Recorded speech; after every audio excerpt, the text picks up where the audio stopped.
যা পড়েছে এই গরমে কিন্তু সবাই ম্যাক্সিমাম বাড়িতে কিন্তু এসি লাগানো স্টার্ট করে দিয়েছে বা লাগাচ্ছে। তো আমরা এসি লাগানো বা আমাদের যখন বাড়িতে কোনো ভারী ইলেকট্রিক কনজাম্পশান জাতীয় কোনো ইলেকট্রিক গ্যাজেটস ইউজ করি, সেই মুহূর্তে কিন্তু আমাদের ইলেকট্রিসিটির লোডটাকে বাড়ানোর প্রয়োজন হয়ে থাকে। তার কারণ কি, আমাদের যে লোডটা থাকে প্রাথমিক অবস্থায় কিন্তু আমরা এই ধরনের জিনিসগুলো ইউজ করার জন্য লোডটা সেইভাবে আমাদের নেওয়া থাকে না, ঠিক আছে। তো পরবর্তী ক্ষেত্রে এই ধরনের ধরুন এসি, ফ্রিজ বা যদি কারো বাড়িতে 3-4টে এসি লাগানো হয়, সেক্ষেত্রে কিন্তু লোডটা অনেকটাই বেশি প্রয়োজন হয়ে থাকে। তো আমরা এই ভিডিওর মধ্যে শিখব যে কিভাবে আমরা অনলাইনে বাড়িতে বসেই আমাদের ইলেকট্রিসিটির লোডটাকে এনহ্যান্স করতে পারি। তো ভিডিওটি সম্পূর্ণ দেখবেন, স্কিপ করে দেখবেন না, তাহলে কিন্তু বুঝতে পারবেন না। অনেক কিছু জানার আছে এবং বোঝার আছে।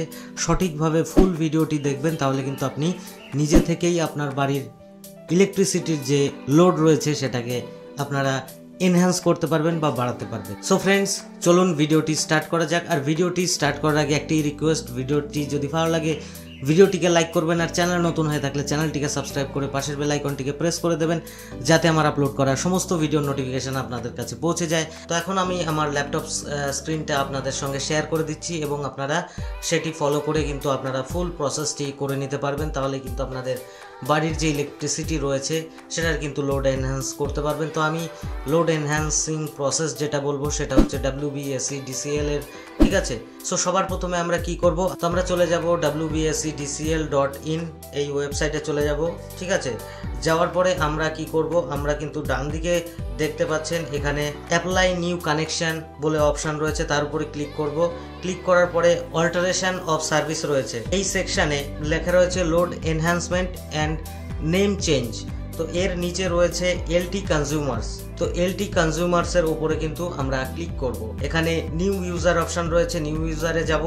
এবার কাস্টমার আইডিটা আমাদের দিয়ে দিতে হবে। তো কাস্টমার আইডিটা আমরা কোথায় পাবো, আমাদের বাড়ির যে ইলেকট্রিসিটি বিল আসে সেখানেই কিন্তু আমরা কাস্টমার আইডি পেয়ে যাব, ঠিক আছে। তো কাস্টমার আইডিটা আমরা এখানে দিয়ে কন্টিনিউ এর উপরে ক্লিক করব। তো কাস্টমার আইডি দিয়ে কন্টিনিউ করব। কন্টিনিউ করার পরে ইনস্টলেশন নাম্বার যেটা রয়েছে সেটাও কিন্তু আমাদের ইলেকট্রিসিটি বিলের মধ্যে আমরা পেয়ে যাব। তো এখানে ইনস্টলেশন নাম্বারটাও দিয়ে দেবো। দিয়ে দেওয়ার পরে কন্টিনিউ করব। ইমেল আইডিটা রয়েছে অপশনাল, এটা আমরা দিতেও পারি নাও পারি, তো আমরা এখানে কিন্তু স্কিপ করে দেবো। এবার আপনি চাইলে আপনার ইমেল আইডিটা কিন্তু এখানে দিয়ে দিতে পারেন। তো আমি স্কিপ করছি। স্কিপ করার পরে এখানে কিন্তু কনফার্মেশন চাইছে, তো আমি ইয়েস কনফার্ম করে দেবো যে আমি ইমেল আইডি অ্যাড করতে চাইছি না। তারপরে আমি করব, আমাদের দেখতে পাবেন এখানে মোবাইল নাম্বার যেটা দেয়া রয়েছে সেই মোবাইল নাম্বারটা কিন্তু এখানে অটোমেটিক্যালি চলে আসবে। যে মোবাইল নাম্বারটা দিয়ে আমাদের কানেকশন নেওয়া হয়েছিল সেই নাম্বারটা কিন্তু চলে আসবে। আর যদি এই নাম্বারটা না থেকে থাকে তাহলে এখানে কিন্তু এক কি প্রেস করে নাম্বারটা কেটে দিয়ে আমরা আমাদের নতুন নাম্বারটা দিয়ে দিতে পারি। তো নতুন নাম্বার দেওয়ার পরে আমরা এখানে প্রসিড করতে পারি, বা যেই নাম্বারটা রয়েছে তার পাশে দেখবেন প্রসিড অপশন রয়েছে, তো আমরা প্রসিড করে দেবো। প্রসিড করার পরে কিন্তু আমাদের যে নাম্বারটা দেবো সেই নাম্বারে কিন্তু একটি ওটিপি আসবে। তো ওটিপি চলে আসবে। ওটিপিটা দেওয়ার পরে কিন্তু আমরা এখানে সাবমিট করব, ঠিক আছে। তো সাবমিট করার পরে দেখতে পাচ্ছেন অল্টারনেটিভ মোবাইল নাম্বার অ্যাড করতে বলছে। তো আমরা চাইলে অল্টারনেটিভ মোবাইল নাম্বার অ্যাড করতে পারি। আমি স্কিপ করছি। এখানে একটি পাসওয়ার্ড সেট করতে হবে প্রোফাইলের, তো আমি পাসওয়ার্ডটা দিয়ে দিচ্ছি, আপনারাও পাসওয়ার্ডটি দিয়ে দেবেন। পাসওয়ার্ড দিয়ে আবার কনফার্ম করার পরে, তো কনফার্মের উপরে ক্লিক করার পরে কিন্তু আমাদের রেজিস্ট্রেশন প্রসেসটি কমপ্লিট হয়ে গেল। এবার রেজিস্ট্রেশন প্রসেস কমপ্লিট হয়ে যাওয়ার পরে কিন্তু আমাদেরকে লগ ইন করতে হবে। তো লগ ইন করার আগে আমাদের কিছু জিনিস কিন্তু রেডি করে রাখতে হবে, যেমন যার নামে ইলেকট্রিসিটি বিল রয়েছে তার কিন্তু একটি পাসপোর্ট সাইজ ছবি লাগবে, এবং তার ট্যাক্সের রসিদ অথবা জমির যে পারচেস ডিড রয়েছে বা ল্যান্ড ডিড রয়েছে সেটা লাগবে।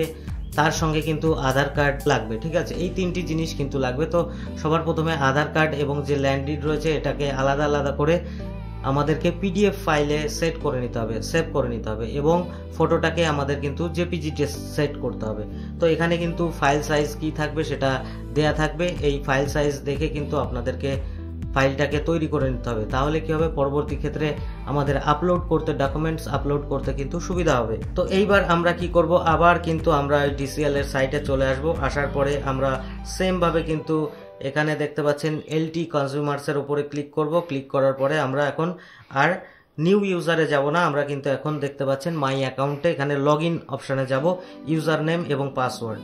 ঠিক আছে, তো ইউজার নেমটা আমাদের কি হবে, ইউজার নেমটা কিন্তু আমাদের যে কনজিউমার আইডিটা আছে সেই কনজিউমার আইডিটা কিন্তু আমাদের ইউজার নেম হবে। তো ইউজার নেম আমরা এখানে কনজিউমার আইডিটা দিয়ে আমরা যে পাসওয়ার্ডটি সেট করেছিলাম সেই পাসওয়ার্ডটি কিন্তু এখানে দিয়ে আমাদের ক্যাপচা দিয়ে তারপরে কিন্তু এখানে আমাদের লগ ইন করতে হবে।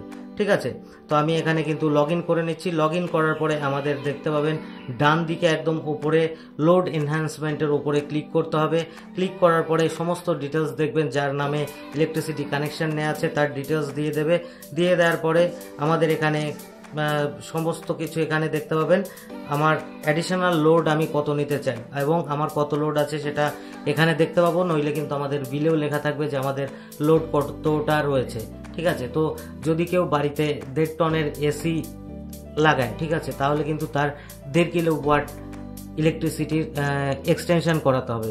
তো আপনারা সেইভাবে ইলেকট্রিসিটির যে কিলোওয়াটটা আছে সেটাকে এখানে সিলেক্ট করে নেবেন। ঠিক আছে, তো কিলোওয়াটটা কিভাবে দেবেন, 1.5 মানে 1.5 কেজি হবে, 2.0 দিলে কিন্তু 2 কেজি হবে, 2 কিলোওয়াট হবে, আবার 0.5 দিলে কিন্তু 0.5 কিলোওয়াট হবে। ঠিক আছে, তো এইভাবে কিন্তু দিতে হবে। তো এখানে আমি কিলোওয়াট কত দিতে হবে সেটাকে আমি সিলেক্ট করে নিচ্ছি।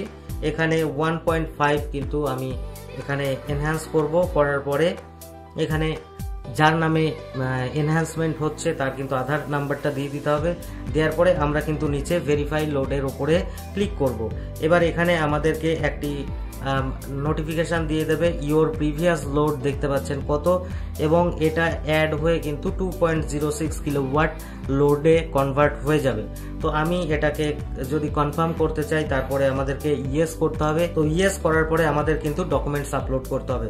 তো দেখতে পাচ্ছেন আমরা যেভাবে ডকুমেন্টস আপলোড করি, চুজ ফাইল করে আমাদের ফটো সেট করে নিতে হবে। তারপরে আমরা কিন্তু ফটো এখানে সিলেক্ট করে নেব। ওকে, তারপরে এখানে দেখতে পাচ্ছেন ভোটার আইডি, পাসপোর্ট, ওকে, আধার কার্ড, এইগুলোর অপশান থাকবে। তো আমি এখানে আধার কার্ড অ্যাড করে দেবো। আধার কার্ড অ্যাড করার পরে তারপরে লাস্টে দেখতে পাবেন ট্যাক্স রিসিপ্ট, এটা দিয়ে দেবো। দেওয়ার পরে কিন্তু আমাদের কি করতে হবে, একদম সাবমিট আপলোড ডকুমেন্টস এর উপরে ক্লিক করতে হবে। ক্লিক করার পরে দেখতে পাবেন ডান দিকে সমস্ত যে ঘর 3টি রয়েছে সেটা কিন্তু গ্রিন হয়ে গেছে। ঠিক আছে, তো এখানে দেখতে পাবেন ডান দিকে কিন্তু আমাদের ফাইল সাইজও উল্লেখ করা রয়েছে। ছবি আমাদের যেটা আপলোড করতে হবে সেটা 100 কেবির মধ্যে করতে হবে, এবং আধার কার্ডটা আমাদের যে পিডিএফটা থাকবে সেটা 150 কেবির মধ্যে, এবং যে ল্যান্ড যে ডকুমেন্টসটা থাকবে সেটা কিন্তু আমাদের 350 কেবির মধ্যে রাখতে হবে। তারপরে আমরা কি করব, সাবমিট অল ডকুমেন্টস এর উপরে ক্লিক করব। সাবমিট অল ডকুমেন্টস এর উপরে ক্লিক করার পরে কিন্তু আমাদের প্রসেসিং হওয়া স্টার্ট হয়ে যাবে।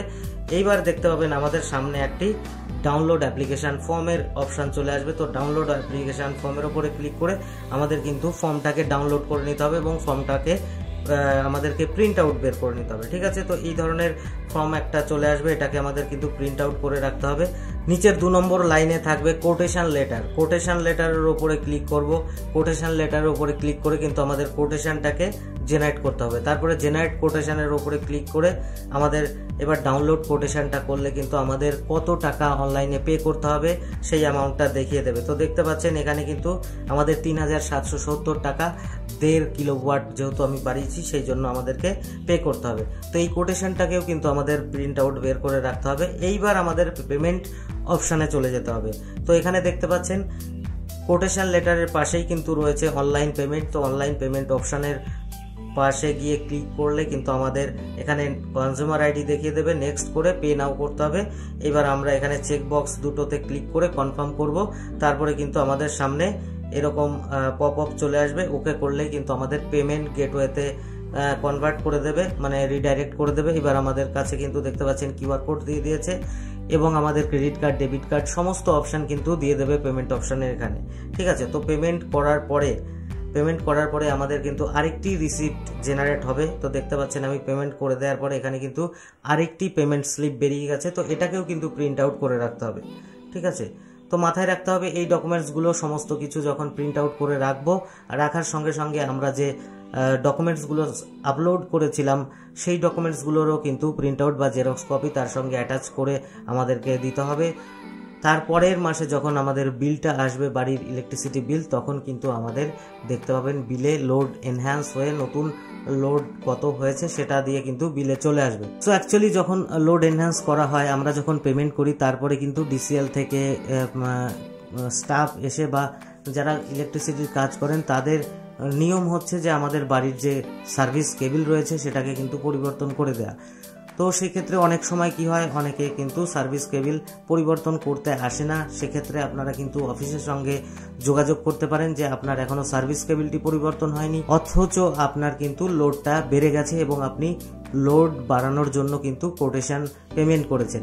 এটাকে তাদের কাছে ইনফর্ম করলেই কিন্তু আপনাদের বাড়ির যে সার্ভিস কেবিল রয়েছে সেটাকেও পরিবর্তন করে দিয়ে যাবে। প্রসেসটি আপনারা যদি সঠিকভাবে দেখে ফর্মগুলো বের করে রেখে দেন, তাহলে কিন্তু আপনাদের বাড়ির ইলেকট্রিসিটির লোড এনহ্যান্স হয়ে যাবে। সো ফ্রেন্ডস, আশা করি ভিডিওটি ভালো লেগেছে এবং ভিডিওটি খুবই হেল্পফুল হবে। তো ভিডিওটি ভালো লাগলে ভিডিওটিকে একটু লাইক করবেন, আর চ্যানেলে নতুন হলে চ্যানেলটিকে সাবস্ক্রাইব করে পাশের বেল আইকনটিকে প্রেস করবেন, আর বন্ধুদের সঙ্গেও শেয়ার করে দেবেন। সো ফ্রেন্ডস, আজকের ভিডিও এ পর্যন্তই। ভালো থাকবেন, সুস্থ থাকবেন। দেখা হবে পরের ভিডিওতে অন্য কোনো টপিক নিয়ে। ধন্যবাদ।